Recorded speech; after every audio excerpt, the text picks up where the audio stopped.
Long nong ruai bapau nam joka perthei u Ed Sheeran ubah lawan ban ruai hapo kejela Meghalaya ulapan pau ba kejaka kabau sngewtynnad tam hakapor ba uwan ban ruai hakeleng jongkari India kadai ke Nongbah Shillong. Ya gani u Ed Sheeran ulapan pau ha ka podcast kaba lai kerteng Shaba says kaba la kli ya u.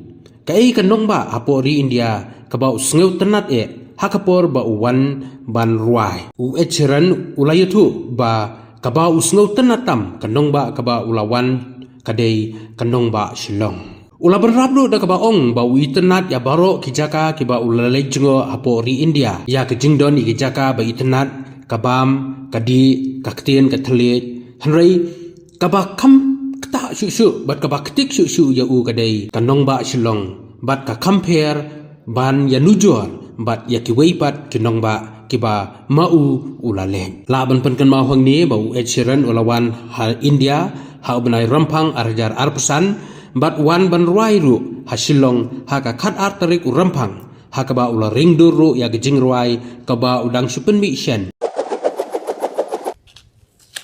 Quick. Favorite song on the album? Sapphire. Sausage rolls or samosas?